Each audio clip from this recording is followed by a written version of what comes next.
네, 여러분 안녕하세요. 45번째 통독의 날입니다. 오늘 말씀 안에서 많은 지혜를 얻으셨을 거라고 생각하는데 감사한 마음을 갖고 기도하겠습니다. 하나님, 감사합니다. 잠언 읽으면서 지혜를 얻었으면 그 지혜가 우리의 삶에서 살게 되고 드러나게 되고 다른 사람을 유익하게 하고 하나님을 나타내는 그런 지혜로운 삶을 진정 누리게 우리 모든 통독자들에게 주의 은혜를 허락하여 주옵소서. 감사드리며 예수님의 이름으로 기도합니다. 아멘. 네, 오늘 잠언 16장부터 31장까지 이제 하반부에 있는 이야기들을 함께 나누려고 합니다. 어제 잠언 전체 구조에서 오늘 읽은 본문은 바로 이 보라색으로 되어 있는 16장부터 31장까지의 말씀입니다. 자, 앞쪽에도 또 지혜가 어떤 건지 또 지혜의 이 실체에 대해서 아주 짧고 짧은 대조적인 것으로 격언을 가지고 여러분들이 어제 읽으셨습니다. 자, 16장부터는, 네, 그 17장부터 24장까지는 거의다가, 지혜의 격언이 미치지 않는 곳이 없어요. 삶의 모든 부분들을 커버하고 있습니다. 말은 어떻게 해야 되고, 관계는 어때야 되며, 돈에 대해서, 또 일에 대해서, 또 마음을 또 어떻게 먹어야 되는지, 교만하면 어떻게 되는지, 네.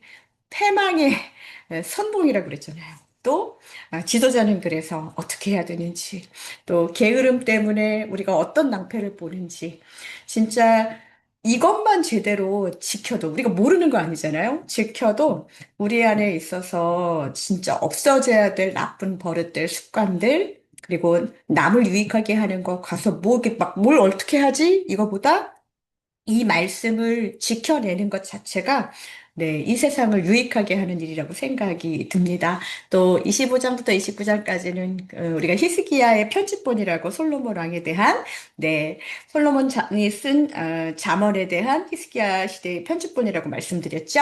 그래서 그곳에 리더의 이슈, 공동체 이슈, 정의의 이슈 이런 부분들을 여러분들이 함께 보면 좋겠습니다. 또 30장과 31장에서 30장은요. 네, 아굴의 잠언이잖아요. 갑자기 아굴이란 사람이 왜 나왔을까요? 네, 진짜 지혜는 겸손해야 되고 자기의 한계를 인정해야 되고 그리고 잘 지혜를 관찰하라고. 예, 그래서 이제 이런 부분들에 대한 30장의 이야기와 함께 31장에는요, 르무엘 왕에게 주는 잠언인데요.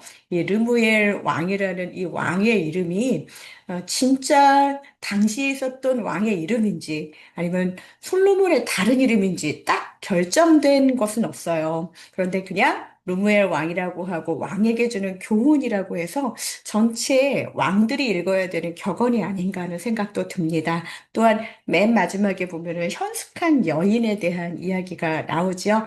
거기에서 어떻게 보면은 전체 잠언의 결론이 나오고 있는 것입니다. 네, 여러분들 우리가 착각하지 말아야 될 것은요. 지혜. 나는 지혜가 많아. 네, 지식은 많을 수 있지만 그게 꼭 지혜롭지는 않습니다. 우리가 knowledge하고 wisdom하고 같은 개념으로 보지 않지요.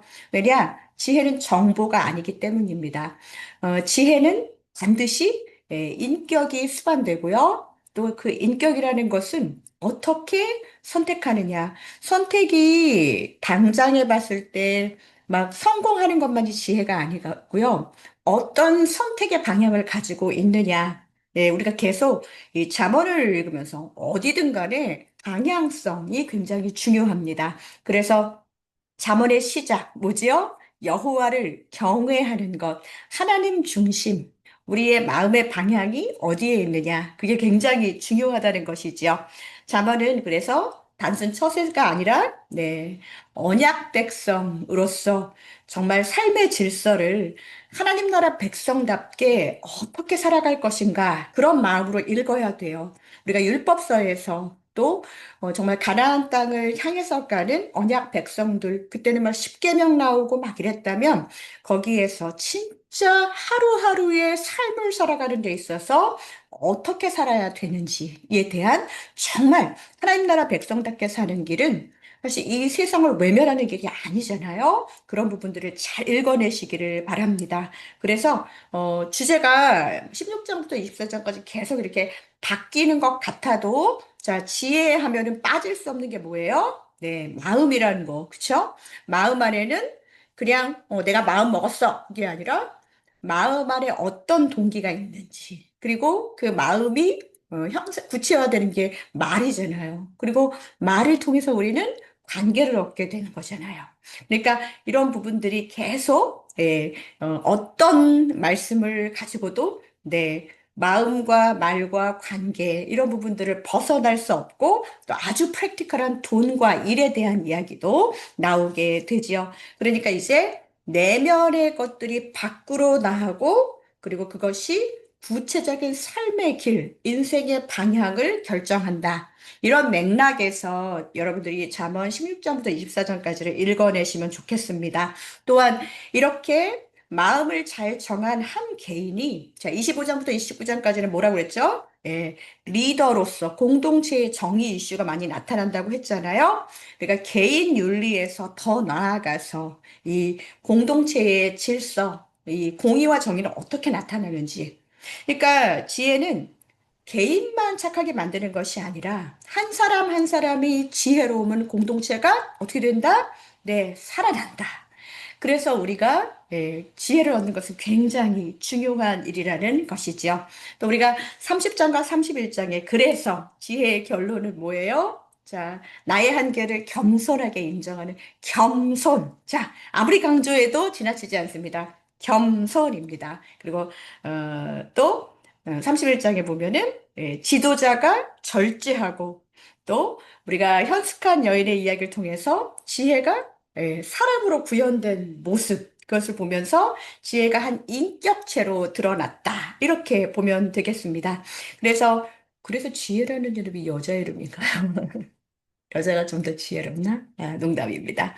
네, 여러분. 그래서 31장은 우리 엄마 같아. 뭐 이런 느낌이 아니라요. 이게 남자든 여자든 간에 지혜가 이렇게 하나로 딱 결정체로 된 현숙한 여인의 모습 속에서 아, 삶은 이렇게 살아야 되는구나. 예, 그런 것들을 보시면서 읽으시면 훨씬 더 도움이 될 것 같습니다. 그래서 여러분들이 이 잠언에서 제가 좀 통독하니까는 무슨 내용을 말하는 것은 좀 그렇고요. 그래서 이 지혜문학에서 이런 부분들이 있어요. 우리가 율법이라고 하는 율법서가 뭐죠? 창세기, 출애굽기, 레위기, 민수기, 신명기. 예, 이 토라는 하나님의 백성의 길을 제시하잖아요. 그래서 거기에 십계명도 나오고, 그러니까 기본 방향을 제시해요. 그렇다면 역사서 우리가 열왕기상하 역대상하까지 읽고 에스라, 느헤미야, 에서까지 읽었잖아요. 그런데 거기 역사서는 이 율법서에서 본 그 하나님이 제시하신 그 길을 실제로 걸었을 때 성공했느냐, 그리고 하나님의 길을 제대로 걷지 못했을 때 실패한 모습, 이런 것을 보여주는 거예요. 자, 지금까지 읽은 것들 잘 생각해 보세요. 그리고 우리가 이 지혜 문학을 대하는 거예요. 그 길을 이제는 왕이 걸어야 돼. 너가 잘못해서 이게 아니라 우리 모두가 그 길을 일상에서 걷도록 하는 생활의 언어로 훈련하는 것입니다. 그러니까 율법서는 조금 더 무거운 느낌이라면 지혜문학, 특별히 이 잠언은 우리의 일상에서 내가 실패하지 않고 하나님 경외가 실패하지 않기 위해서 어떻게 살아야 되느냐라는 걸 보는 것이에요. 그러니까 우리가 성경의 전체적인 맥을 보면서 지금 통독을 한다면 이 부분이 나의 일상과 가장 맞기 때문에 가장 공감하면서 읽으셔야 되는 부분입니다. 그래서 우리가 오늘 읽은 그 부분은 언약 백성이 매일의 선택에서 하나님을 경외하는 데 있어서 어떻게 실천할 것인가 하는 훈련 교재로 읽으셔야 되는 것이죠. 그래서 읽으시면서 어떻게 하면 좀 여러분들이 그, 어, 기억을 좀 하실 수 있을까? 그래서 잠언 읽었는데 뭐라도 좀 남아야 될 거 아니에요? 그래서 제가 이렇게 책도 좀 참고하면서 봤던 거, 키워드 세 가지를 한 말씀드린다면요. 첫 번째는 마음이에요. 자, 마음을 제가 많이 강조하고 있습니다, 요즘. 네. 특히 이 잠언 16장부터 31장까지는 계속 마음이라는 말이 참 많이 나와요. 그러니까 내 안에 있는 진짜 움직이는 원동력을 이야기합니다. 자, 무슨 말이냐? 마음이 없으면 행동 어려워요. 네. 행동의 뿌리를 이렇게 파고 들어가 보면, 네. 우리의 마음의 방향이 어디에 있는지. 이거는 나이가 들면 들수록 더 그게 보이는 것 같아요. 예, 뭐 그런 척은 해도 마음의 방향이 거기 서 있지 않으면 딱 봐도 오래 못 가겠는데 금방금방 답이 나오는 것 같아요. 그래서 마음의 방향을 정한다는 것은 당장의 결과가 나오지 않는다고 해도 그 길에 계속 있어서 하나님을 붙잡고 있는 그 내 마음의 방향이 움직이지 않는 거예요. 좀 해보다 이거 아닌 것 같은데 하고 움직이고 방향을 바꾸고 이거는 진짜 하나님이 기뻐하시는 방법이 아니라는 것이죠. 그래서 여러분이 이 잠언을 읽으시면서 하나님 경외하기에 마음의 방향을 두지 않고 물질을 경외하고 사람을 경외하고 이렇게 한다면 이 말씀이 언제 또는 어떨 때는 되게 은혜롭다가 이렇게 살아서 뭐해? 어차피 다른 사람 다 그렇게 안 사는데 하고 마음이 흔들리게 된단 말이에요. 그러니까 여러분을 움직이는 이 엔진이라는 거 있잖아요. 엔진이 있어야 차가 가잖아요. 자, 우리 안에 가장 중요한 원동력은 마음이다. 잠언에서 오늘 부분에서 그걸 읽으시면 되겠고요. 네. 자, 이거는 그 이태리에 가면은 로마에 그 트레폰타네라고 바울이 순교한 그런 순교지가 있어요. 바울이 이렇게 참수형 당했을 때 뭐 전설 같이 그 전해지는 말에는 네, 목이 이렇게 세 번 이렇게 통통통 튀겼다고 해서 트레스가 아마 세 개잖아요. 그래서 거기마다 분수가 뭐 이렇게 물이 흘러나왔다 그런 얘기가 있거든요. 어쨌거나 이 트레폰타레 가장 들어가는 입구에 보면 이 생성 베네딕트가 이렇게 침묵에 훈련하는 영성가잖아요. 수도사. 그래서 이제 이 제가 이 모습을 한번 기억하기 좋으시라고. 자, 이건 뭘까요? 어, 관계. 관계는 뭘 조심해야 된다? 네. 말을 통제하는 게 지혜의 성숙이라는 것입니다. 이거 참 어려워요. 말이 단순한 소통이 아니라 생명과 죽음의 도구로도 다뤄져야 된다는 거예요. 그래서 선한 말은 꿀송이 같다고 하고 마음에 달고 뼈에도 양약이다. 뭐 이런 말도 있잖아요. 그리고 말이 적은 자는 지식이 있고 이거 잘 들으셔야 돼요. 지식이 있는 자는 말이 적대요. 잠잠하면 지혜로운 자로 여긴다. 마음의 방향이 없는 사람이 아무 말 안 하는 건 그거는 지혜라고 생각하지도 않아요. 무슨 말이냐? 하나님께로 방향을 정하고 그리고 계속 잠잠히 그 자리에서 있는 것. 그걸 말하는 것입니다. 네, 잠언 18장 21절에 이런 말도 있죠. 죽고 사는 것이 어디에 달렸다고요? 혀의 권세에 달렸다. 여러분, 진짜 말 조심해야 됩니다. 요즘은 저는 말 안 하는데요. 하고서는 뒤에서 이거 해가지고서는 정말, 어떤 사람은 그것 때문에 죽고 싶은 사람도 있잖아요. 우리의 의사소통. 네. 지혜자가 정말 보지 않는다, 익명성이 강조된다는 것 때문에 함부로 이야기하는 그런 일이 없어야 될 것입니다. 자, 말을 통제하는 거. 자, 이 잠언 16장부터 31장까지 읽어내야 될 세 가지 키워드 중에 마음, 네, 말. 그다음 뭘까요? 네, 이거 뭐 같으세요? 네, 길이에요, 길. 네, 행로라고 하죠. 에, 이것은 무슨 말을 얘기하냐면, 네, 어떤 길을 걷겠는가 하는 것입니다.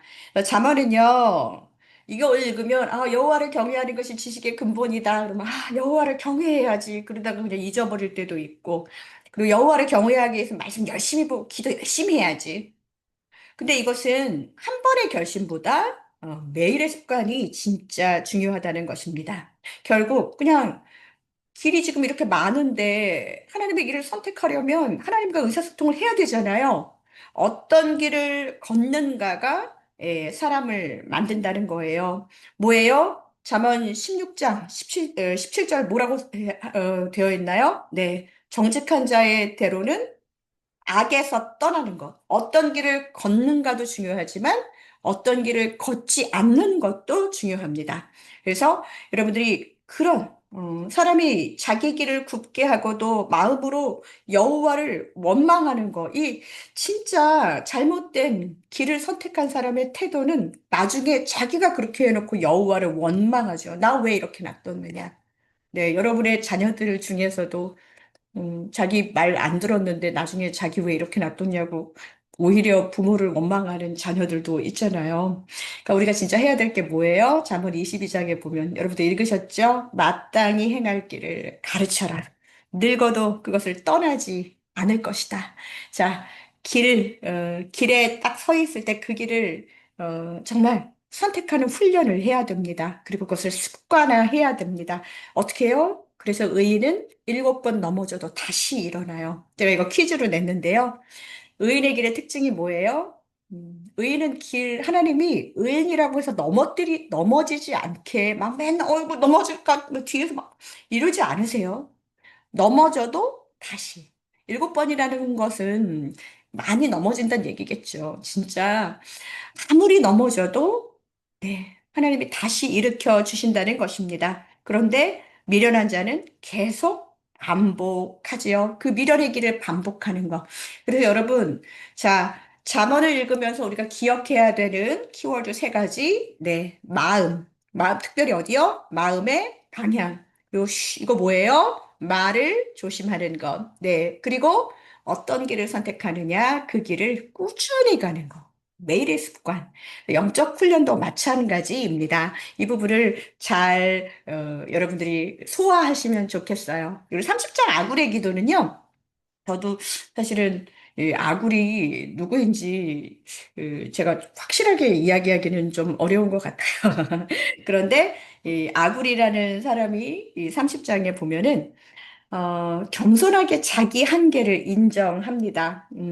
나는 잠언 30장 2절에서 4절까지 보면은 내가 깨닫지 못했다는 그 고백으로 그렇게 어, 고백하는 지혜자의 모습을 보여주지요. 네, 이 부분이 참 쉽지 않은 것 같아요. 사람들은 어차피 자기 맘대로 할 거면서도 누군가에게 어떻게 할 거냐고 물어볼 때 음, 생각하지도 않은 거를 가끔씩 저도 이제 그럴 때가 있어요. 갑자기 저에게 뭔가를 물어봐요. 저도 생각하고, 저도 공부하고, 저도 기도할 시간이 사실 필요한데, 어, 어떤 사람이든 즉문즉답하는 사람 저 별로 신뢰하지 않습니다. 예, 왜냐면 공부를 안 하고 또 준비하지 않고 그냥 나오는 그런 임기응변을 쉽게 할 줄 알아야 돼요, 여러분. 진짜 중요한 것은 무엇이냐? 모른다고 솔직하게 인정하는 것입니다. 네, 고백하고 저 사람이 내가 이거 모른다고 그래서 우습게 보면 어떡하지 이런 거 걱정하면 안 돼. 준비 안 된 말 해가지고 괜히 나중에 그런 거보다 내가 모르는 걸 겸손하게 인정하는 거, 그 지혜자의 모습입니다. 왜? 우리가 하는 일은 내 일이 아니라 하나님이 나를 통해서 일하실 거라는 신뢰가 있어야 되기 때문이죠. 그래서 지혜자가 할 수 있는 고백이 뭐예요? 아굴의 그 자문에서 네, 하나님의 말씀이 순전하고 흠이 없다라는 고백을 하면 됩니다. 그것을 연결해서 아굴의 지혜는 자기 머리보다 하나님 말씀에 기대서 이렇게 세워진 지혜로 여러분들 읽었으면 좋겠습니다. 그래서 유명한 기도가 나오지요. 나를 부하게도 가난하게도 말아달라. 필요한 일용할 양식 달라는 그 기도, 아굴의 기도의 핵심 색깔. 어떤 거가 있죠? 네, 겸손하고 또 자기를 잘 인정하고 자기를 객관화하면서 자기의 무엇이 약점인지를 알고 그리고 절제하는 마음, 만족하는 마음. 지혜자 중에 불평하고 산다라면 그것은 진정한 지혜가 아니라고 생각해요. 진짜 지혜로운 사람은 하나님은 하나님이시고 나는 인간이다. 인간의 한계를 인정하고 하나님 말씀을 신뢰하고 내가 갖고 있는 것들을 막 더 가지려고 하는 그런 안간힘을 쓰는 것보다 필요한 만큼 하나님이 주신 것으로 만족하고 사는 그것이 바로 지혜라는 것이죠. 내가 다 안다가 아니라 나도 모를 수 있다. 나는 모른다. 나는 제한적인 사람이기 때문에 모든 것을 다 아시는 하나님께 배운다. 인생 끝까지. 그분은 영원하고 나는 유한하다. 자꾸 한계를 인정하면서 지혜를 얻으시기 바랍니다. 그래서 우리가 잠언 30장 아굴 하면 기억나는 거 뭐예요? 하셔야 될 거? 겸손, 그리고 하나님 말씀 신뢰, 그리고 자기 만족하는 것, 주신 것에 만족하는 것입니다. 그리고 오늘 우리 설날이어가지고 제가 현숙한 여인 사진을 하나 갖고 왔는데요. 네, 여러분 31장 10절에서 31절까지 읽으시면서 네, 이분이 누구란 말이야? 성경에서 누굴 나타내는 거야? 막 신사임당 같은 그런 게 아니라요. 자, 이렇게 지혜에 대해서 이야기하고 잠언 전체가 말한 지혜의 덕목, 정말 잘 돌보고 또 부지런하고 또 여호와를 경외하는 거, 이 한 인물 안에 이게 지혜 있는 여인, 지혜가 이렇게 지혜의 덕목이 하나로 구현된 그런 결론부를 생각하시면 됩니다. 그러니까 이 여인의 모습을 통해서 잘 보세요. 누군가를 돌볼 수 있는 사람이 진짜 지혜로운 사람. 네. 그런데 나는 지혜가 있는데 손 하나 까딱 안 해. 그것이 결코 지혜롭다고 할 수 없죠. 네. 지혜로운 사람은 부지런해야 됩니다. 이 부지런하다는 것은 무엇이냐? 지혜가 있으면 그 마음 안에 누군가를 향한 섬김의 마음이 없다면 그 지혜롭지 않겠죠. 네, 그러면서 하나님을 경외하면서 자, 그래서 돌봄과 부지런함과 지혜와 여호와 경외하기가 있는 것. 자, 잠언에서 가장 계속 강조되는 말, 여호와를 경외하는 것. 아무리 강조해도 지나치지 않습니다. 자꾸 지혜를 얻어야지라고 말하지 말고 이제는 여호와를 경외해야지. 매일의 선택을 잘해야지. 지혜의 길을 계속 걸어가야지. 이렇게 삶의 안내를 받으신 분들, 자멸에서 그것을 배우신 분들은 꼭 그렇게 살아내시기를 축복합니다. 네, 감사합니다.